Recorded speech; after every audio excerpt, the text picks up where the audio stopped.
You will enjoy life when you join with the life. You will enjoy life when you join yourself with the source of life.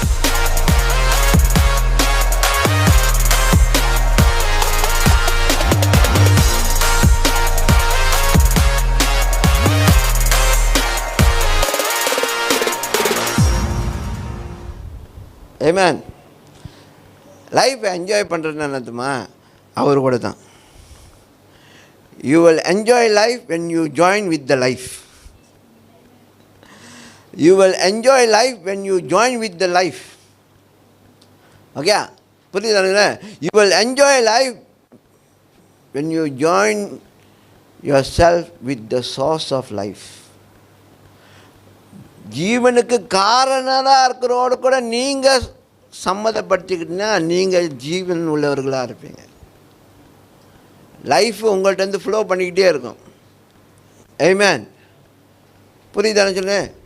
இயேசு கிறிஸ்துவோட ஜீவன் உங்களுக்குள்ளே, நான் அழகாக சொல்லி முடிக்கிறேன், இயேசு கிறிஸ்துவோட ஜீவன் உங்களுக்குள்ளே பழுகி பெருகி கொண்டு இருக்கு.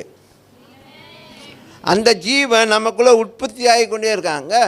உங்களுக்கு ஒரு ஜீவன் கொடுத்துருக்கிறாருன்னா அந்த ஜீவன் நீங்கள் மட்டும் வாழ்ந்த அப்படி இல்லை, அவர் நமக்குள்ளே வாழ்கிறாரு. அந்த வாழ்க்கையை அந்த ஜீவன் நமக்குள்ளே உற்பத்தி ஆகிக்கொண்டே இருக்கு. அது அப்படியே it is increasing, it's multiplying. அது மல்டிப்ளை பண்ண என்ன ஆகுது?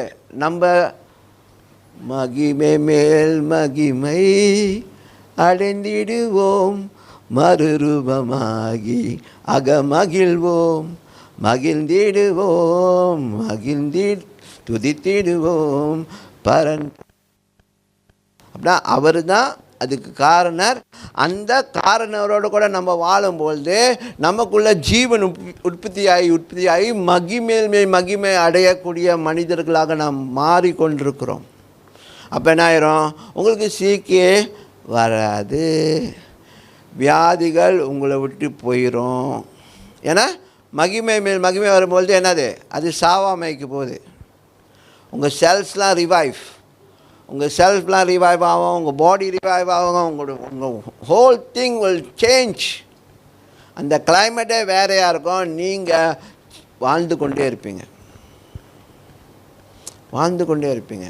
அதுதான் சொல்கிறேன், if you want to enjoy life, join yourself with the source of life, and that life will give you light.